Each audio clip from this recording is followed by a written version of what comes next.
Hello friends, welcome to my channel, myself Parag Zambulkar. In last video, we have seen how to synchronize threads in OpenMP using OpenMP Critical. In this video also, we will see how to synchronize threads in OpenMP but by using locks. So basically, there is a concept called as a critical section. Critical section in the sense it is a part of program where common resources are accessed. Common resources in the sense it can be common variables or some input devices or output devices. So critical section is a part of program where some common resources are accessed by multiple threads simultaneously. As multiple threads they are accessing common resources simultaneously, we may get inconsistent result. That's why it is needed to synchronize threads whenever we are creating multiple threads by using OpenMP. Just we will see one example. Now see, this is a very simple example. Here we are creating 300 threads. All these threads they are incrementing value of x. Initially value of x was 0. Now all the 300 threads they are incrementing the value of x. So what we expect all the threads should increment the value of x. So we are expecting the value of x should be 300. Now we will run this program and we will see what output we get. So this is the program, same program I have copied here and we will run it.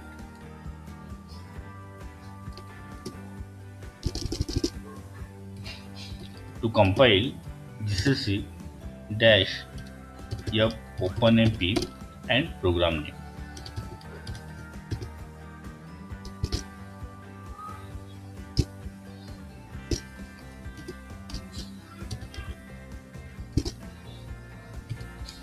gcc hyphen f openmp lock.c. So it got compiled. Now we will run it. So see, here we got 299. Now again we will run it. Now we got 298, 299, 298, 300, 299, 298, 300, 300, 299, 300.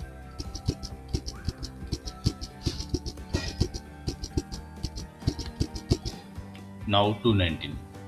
See, every time we get different result. Reason is that we have created 300 threads, but some threads they are running all of threads they are running simultaneously, but some threads they are taking the same old value of x, they are incrementing it.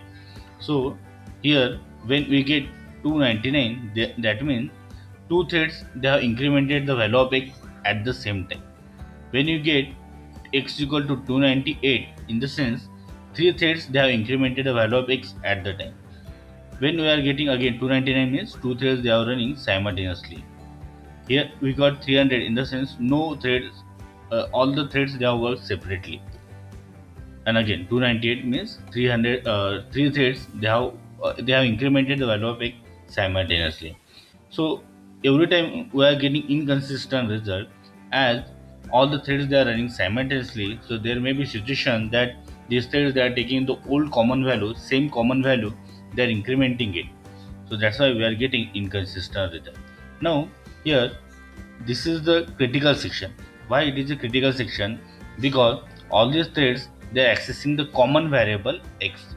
Now here we should use logs in order to avoid that incrementation of value of x at the same time by multiple threads. So how to use log? Now we'll see. So to use logs in OpenMP, just we have to follow some syntaxes.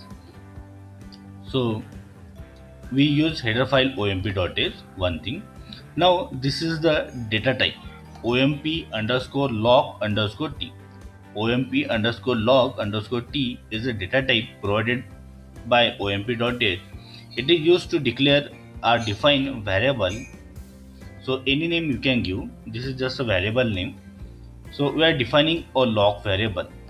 So any name you can give here, and to define this lock variable, we have to use omp underscore lock underscore t. Then to initialize this lock variable, we have to use this method omp underscore init underscore lock. So by this method, we initialize this lock variable. By default, it is initialized to unset. Now here this is the critical section. So before that, we are calling omp underscore set underscore lock. So whenever we are calling this method, at that time this lock is set. Lock is set in the sense after that no thread will be allowed to enter in critical section. And after that we are calling this function omp underscore unset underscore lock. So by calling that, lock will get unset. So see, when lock is set, only one thread will be allowed to enter or to execute in critical section. While whenever that thread has completed its work and when it has to come outside the critical section, we are calling omp underscore unset underscore lock. So by this method, by this function, that lock will get unset. And at the end, we are calling this method omp underscore destroy underscore lock. So whatever the variable we have declared, so it will get terminated. That thing, that memory allocated for that will get deallocated. So after that, we cannot use this lock variable in this program. So we will run this program, so you will come to know. So we'll copy this program, paste it here. Now we will run it and we will check the output. So we'll compile it and we'll run it. Now see, all time we are getting same result. So all time we are getting 300 result, and we are allowing only one thread to increment the value of x at a time. So in short, to synchronize threads, we are using locks in OpenMP. And to use locks in OpenMP, these are the basic things we have to use. One thing is we have to use header file omp.h. Then omp lock underscore t is a data type which is used to declare lock variable. Then to initialize lock variable, we have to use omp underscore init underscore lock. Then to set lock, we have to use this function omp underscore set underscore lock. To unset lock, we have to use omp underscore unset underscore lock. This function we have to use. And once it is unset and we have done with lock, to destroy or to terminate lock variable, we have to use this function omp underscore destroy underscore lock. So by that we destroy the lock variable. So friends, I hope you like this video.